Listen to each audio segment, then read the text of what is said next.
A department store that anchored a mall for 30 years quietly closed its doors last spring. The food court that once had people waiting for tables now has more empty chairs than customers. And the parking lot that used to fill up by 10 in the morning sits mostly empty on a Saturday afternoon.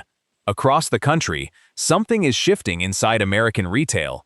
And today we're looking at 12 major malls that appear to be approaching the end of their story in 2026. Rivergate Mall, Nashville, Tennessee. A demolition crew showed up one morning in Goodlettsville, Tennessee, and started taking down a building that had been standing since 1971.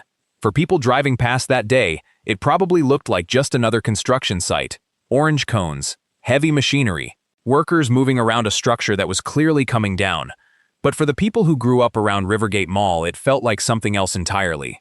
This was the place where families spent their Saturday afternoons, where teenagers got their first jobs and learned what it felt like to earn their own money for the first time, where parents brought their kids for back-to-school shopping every August without fail, where people stopped on the way home without even thinking about it because stopping at Rivergate had simply become part of how the day went.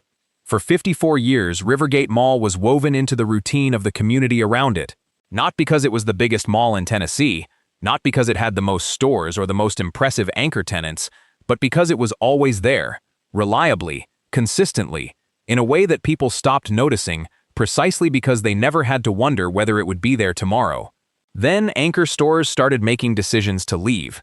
The foot traffic that had sustained the mall for decades began to slow in ways that were hard to reverse. The hallways that once felt alive on an ordinary Tuesday afternoon grew quieter with each passing season. By 2024, the mall had been listed for sale. By 2026, the building that had anchored so many ordinary days in so many people's lives was already coming down. Most people who drove past that demolition site probably didn't stop. But the ones who grew up here knew exactly what was being lost, and they felt it in a way that was difficult to explain to anyone who hadn't been there. Mall at Fox Run, Newington, New Hampshire. For 43 years, the people of Portsmouth, New Hampshire didn't have to think much about where they were going to shop. Mall at Fox Run was just there. It opened in 1983, and quietly became the kind of place families returned to season after season, without giving it a second thought. Back-to-school shopping in August, holiday gifts in December, a quick stop on a Saturday afternoon that somehow always turned into 2 hours of walking through stores that had been there so long they felt like old friends. The mall never tried to be the biggest or the flashiest destination in the region.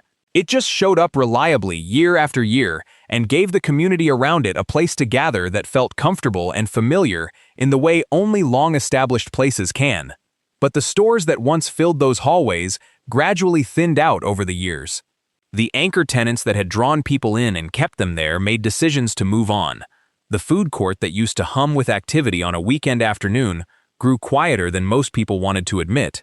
The signs of strain were visible for anyone paying close attention. But most people weren't paying close attention, because most people never do until the moment the closure is announced and the reality sets in all at once. On January 31, 2026, Mall at Fox Run closed permanently after 43 years of serving the Seacoast, New Hampshire community. Demolition followed shortly after. The land is now being redeveloped into a new project called Seacoast Landing, which will eventually include a Costco among other tenants. Most people who heard the news didn't spend much time talking about what was coming next. They talked about what was leaving, because some places don't feel important until the day you realize they're already gone. And by then, there's nothing left to do but remember. Oak Court Mall, Memphis, Tennessee. There are places in every city that people stop noticing after a while. Not because anything is wrong with them, not because they've done anything to disappoint the people who depend on them. Just because they've always been there, and things that have always been there have a way of becoming invisible over time. Oak Court Mall in Midtown Memphis was one of those places. It opened in 1988, and for nearly 38 years it was simply part of the landscape of the city. Families came here for the holidays. Parents brought their kids on weekends not because Oak Court was the most exciting destination in Memphis, but because it was close and familiar and reliable in the quiet way that the best neighborhood anchors always are. People stopped in between errands without even planning to. A quick detour that turned into an hour without anyone minding much. But the stores that once gave Oak Court its energy made decisions to move on one by one over the years. Each departure made the next one feel a little more inevitable. The hallways that used to stay comfortably full on a weekend afternoon gradually emptied out in a way that became harder to ignore with each passing season. The anchor stores that had once given the mall its identity left gaps that never quite got filled. By the time the closure was officially announced, most people who drove past Oak Court regularly had already sensed that the end was coming. On April 20th, 2026, Oak Court Mall officially closed its doors after nearly 38 years of serving Midtown Memphis. Demolition crews moved in shortly after the closure as the property began its transition toward redevelopment. What's worth noticing is that most people who heard the news didn't spend much time talking about the stores. They talked about the memories, a first pair of sneakers, a holiday shopping trip with parents who are no longer around, small and ordinary moments that happened inside those walls and stayed with people long after the walls themselves came down. Crystal Mall, Waterford, Connecticut. 42 years is a long time for anything to last. Crystal Mall in Waterford, Connecticut managed it. From the day it opened in 1984, it became the kind of destination that New London County residents simply built into their lives without making much of a conscious decision about it. Weekend shopping trips that became a regular habit, holiday errands that the whole family participated in, the kind of visits that didn't need a special occasion to justify because Crystal Mall had simply become part of how people in the area moved through their weeks and their seasons. For 4 decades, it served the community around it with the quiet reliability that only long-established local institutions can offer. But the anchor stores that once gave Crystal Mall its identity and its drawing power left one by one over the years. Each departure made the mall a little harder to justify visiting. The foot traffic that followed those anchor stores out the door never fully came back, no matter what efforts were made to fill the gaps they left behind. The hallways that had once felt full and alive began to feel increasingly cavernous. Then came a piece of news that settled everything in a way that no amount of restructuring or rebranding could have changed. General Dynamics Electric Boat purchased the Crystal Mall property for its own significant expansion in the region. On March 31, 2026, Crystal Mall closed its doors for good after 42 years of continuous operation. For the people of Waterford and the surrounding communities, the hardest part wasn't necessarily the announcement itself. It was the particular feeling that came with understanding why it was closing. A place they had visited their entire lives was not closing because it had failed in any conventional sense. It was closing because the land underneath it had become more valuable for something else entirely, and that distinction made the loss feel different from most, harder to argue with, and in some ways harder to accept. Xton Square Mall, Xton, Pennsylvania. Walking through Xton Square Mall in its final weeks felt like walking through a place that had already said goodbye but hadn't quite locked the doors yet. The building was nearly 1 million square feet. The hallways were wide. The ceilings were high. The bones of something that was once genuinely impressive were still visible everywhere you looked, but the stores that once filled all that space were mostly gone. What remained felt scattered across a building that was simply too large for what it had become. Xton Square Mall opened in 1973 in Chester County, Pennsylvania, and for 53 years it was one of those landmarks that felt too established to ever really disappear. Families had been coming here since before most of their children were born. The anchor stores brought steady traffic year after year, and for a long time that steadiness felt like permanence. But anchor stores left. Others followed. The silence that came with each departure settled into the hallways and never quite lifted. The building kept standing. The lights stayed on.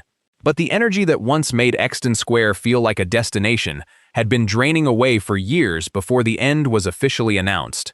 On June 30th, 2026, Xton Square Mall officially closed its doors after 53 years of operation. Plans for demolition and redevelopment followed shortly after the closure. For the people of Chester County, this wasn't simply a retail closure. It was the end of a landmark that had been part of the community longer than most of its residents could actually remember. Some of them had shopped here as children with their own parents. Some had worked their first jobs inside these walls. And now those walls were coming down. That kind of loss doesn't show up in any financial report, but it shows up in the way people talk about a place long after it's gone. Jamaica Coliseum Mall, Queens, New York. Some malls sell clothes. Some malls sell electronics. Jamaica Coliseum Mall sold something that was much harder to define and much harder to replace. It opened in 1984 on Jamaica Avenue in Queens and almost immediately became part of the neighborhood's identity in a way that went far beyond anything a typical retail destination could claim. This was where the community gathered, where styles were set before they spread anywhere else, where a generation of Queens residents spent their afternoons and built the kind of memories that stay with people for the rest of their lives. The mall's deep connection to hip-hop culture and New York street style gave it a reputation that extended well beyond the borough. People knew about Jamaica Coliseum Mall not just because of what you could buy there, but because of what the place represented. It was a cultural landmark dressed up as a shopping center. But by 2026, the years of declining foot traffic and changing retail habits had taken their toll. The stores that once made the mall a destination had largely moved on. The energy that had defined the space for decades was harder to find with every passing year. On January 31, 2026, Jamaica Coliseum Mall closed its doors after 42 years. A farewell block party was held outside in the days surrounding the closure, celebrating everything the space had meant to the people who grew up here. For the community of Jamaica, Queens, this wasn't simply a building closing. It was a piece of the neighborhood's story coming to an end. And that kind of ending leaves a gap that no new development, no matter how well planned, will ever quite be able to fill. Livingston Mall, New Jersey. When Livingston Mall opened in 1972, it cost $150 million to build. That number alone says something about the ambition and the confidence that went into creating it. This was not meant to be just another shopping center. This was supposed to be the premier shopping destination of North Jersey, and for a long time it delivered exactly on that promise. Families drove from across the region to spend their weekends here. The anchor stores were strong. The foot traffic was steady. The parking lot that could barely contain the weekend crowds became a familiar frustration that nobody really complained about because the mall itself felt worth every bit of the inconvenience. But that version of Livingston Mall faded slowly and steadily over the years that followed. Anchor stores made the decision to leave. The foot traffic that had once defined the place declined year after year. The parking lot that was once nearly impossible to navigate on a busy Saturday developed cracks that went unrepaired for longer than they should have. The ambition that had built the mall gradually gave way to a quieter and more difficult reality. By October 2024, the township had officially designated the property an area in need of redevelopment. That designation said out loud what many people had already been thinking for years. On February 10, 2026, Livingston Mall closed permanently. People who visited in its final days described walking through hallways that felt completely hollow. Not just empty of stores, but empty of the feeling that had once made the place worth visiting. A mall that was built with such extraordinary ambition, and that delivered on that ambition for so many years, had spent its final chapter as a quiet and somewhat painful reminder of how completely and how permanently things can change. Ford City Mall, Chicago, Illinois. Ford City Mall survived things that would have finished off most other malls. It opened in 1965 on Chicago's southwest side, and over the next 6 decades it weathered economic downturns, shifting neighborhoods, and decades of change in the retail industry. For generations of families on Chicago's southwest side, it was simply part of life, a place where parents brought their kids shopping, where teenagers spent their Friday afternoons, where the community gathered in a way that felt completely natural because the mall had always been there and everyone simply assumed it always would be. The stores changed over the years, the anchors came and went, but Ford City kept going in a way that felt almost stubborn, almost determined. But by 2026, it wasn't the changing retail landscape that finally closed Ford City. It was the building itself. A defective fire suppression system and serious structural safety concerns forced a legal process that most people never expected to see play out the way it did. In May 2026, a judge issued an order to permanently shut the indoor mall. On June 22, 2026, Ford City Mall closed its doors after 61 years. A redevelopment plan worth more than $200 million was proposed for the site shortly after. For the community that had grown up around it, the closure carried a particular weight that was difficult to put into words. This was a mall that had fought to stay relevant through 6 decades of change. It didn't fade away quietly. It didn't slowly empty out until nobody noticed anymore. In the end, it wasn't abandoned. It was condemned. And for the people of Chicago's southwest side, that distinction made the loss feel heavier than most. Norfolk Mall, Atlanta, Georgia. The notice came on a Friday evening in May 2026. Tenants at Norfolk Mall in Tucker, Georgia were informed they had 30 days to vacate the property. For businesses that had operated inside the mall for years, the speed of it was jarring. There was no long drawn-out farewell. No gradual wind-down, no final sale or goodbye event that gave people time to process what was happening. Just a deadline and the immediate work of figuring out what came next. Norfolk Mall had been a reliable suburban Atlanta shopping destination for decades. Families from across the region came here regularly. The parking lot that filled up on weekends. The anchor stores that drew people in and kept them there for hours. It was the kind of place that felt like a permanent fixture of suburban life in the Atlanta area. But the signs of decline had been building for years before that Friday evening notice arrived. The departure of Macy's in early 2026 as part of a broader round of national store closures accelerated everything that had already been slowly unfolding. Once the anchor was gone, the remaining tenants found themselves in a building that could no longer sustain the foot traffic they depended on. The customers stopped coming in the numbers that made staying worthwhile. For the Atlanta community that had grown up shopping here, the closure wasn't just about losing a mall. It was about watching something disappear much faster than anyone had mentally prepared for. And that speed made the loss feel different from most closures. Most malls fade slowly. Northlake went quickly. And for the people left behind, that difference was impossible to ignore. MacArthur Center, Norfolk, Virginia, downtown Norfolk, Virginia, looked different after June 27, 2026. Not dramatically different. Not in a way that everyone noticed the moment they turned a corner. But for the people who had spent years walking through MacArthur Center on a weekend afternoon, the absence was hard to miss. The mall had opened in 1999, and for nearly 27 years, it was one of the most recognizable parts of the city's downtown identity. It wasn't just a place to shop. It was part of how downtown Norfolk felt on an ordinary Saturday, part of what gave the area its energy, part of what made the downtown feel like a destination rather than just a collection of office buildings and empty sidewalks. In February 2026, the city of Norfolk announced that MacArthur Center would close and the property would be redeveloped. For the businesses still operating inside, the announcement set off a scramble that lasted until the very end. Tenants worked against the clock to find new locations before the June 27 deadline arrived. Some found new spaces, others didn't. Demolition is expected before the end of 2026. For Norfolk residents, the closure marked something that felt larger than a retail change. MacArthur Center had been part of downtown life for an entire generation. Parents who shopped here when it first opened had eventually brought their own children here. The building that once anchored the city's downtown energy was gone, and the Norfolk skyline that people had known for nearly 3 decades was about to look noticeably and permanently different. Some changes happened gradually. This one had a date attached to it. San Francisco Center, San Francisco, California. There was a time when San Francisco Center felt like proof that downtown retail would always find a way to survive, no matter what. It opened in 1988, in the heart of one of the most iconic cities in the world, and for years it delivered on everything that promise suggested. The 2006 expansion made it even larger and more ambitious. Nordstrom anchored one end of the building, Bloomingdale's anchored the other. Millions of visitors passed through every single year. On a busy afternoon, the energy inside San Francisco Center felt like the energy of the city itself. Loud, alive, constantly moving. But the years that followed the pandemic told a completely different story. Downtown San Francisco's foot traffic collapsed during those years, and unlike other cities, it never fully came back. The streets outside grew quieter. The number of people walking through the mall's doors dropped steadily.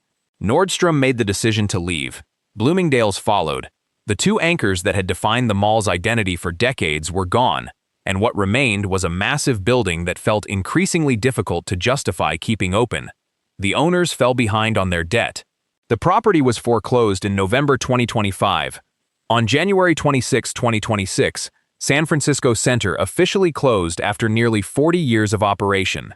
For a city that was already navigating some of the most painful and public changes in its recent history, the closure carried a weight that went far beyond retail. It felt less like a business decision and more like a quiet acknowledgement that something fundamental about downtown San Francisco had changed, and that whatever came next was going to look very different from what had come before.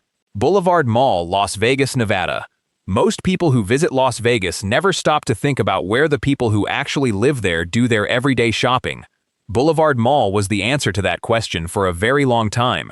It opened in 1968, which makes it the oldest surviving mall in Las Vegas.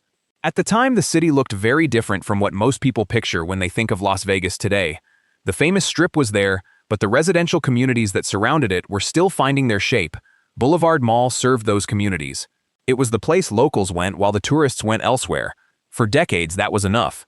The mall grew, it expanded, it renovated, It adapted as best it could to each new chapter the city went through. But Las Vegas kept expanding at a pace that very few cities in America have ever matched. Newer and larger malls opened across the metro area, with bigger anchor stores, more modern layouts, and easier access for the growing suburban population. The customers who had once made Boulevard Mall their default choice gradually found other options that felt more current, more convenient, and more aligned with what they were looking for. By 2026, the hallways that had once been filled with shoppers on a weekend afternoon were largely empty. A few stores remained scattered through a building that felt far too large for what it had become. The mall that had outlasted so many others in one of the fastest-growing cities in the country had simply been outpaced by the very city it had helped to build. And by the time most people noticed how far it had fallen, the gap between what Boulevard Mall once was and what it had become was no longer something that could be closed. Looking at all 12 of these malls together, the most interesting thing isn't the closures themselves. People are still shopping. They're still spending money. What's changing is the places they once counted on are no longer there when they go back. I'd love to hear from you. Is there a mall near where you live that has already closed or is clearly heading in that direction? Share your thoughts in the comments below. I read through a lot of them, and your stories have a way of shaping what comes next.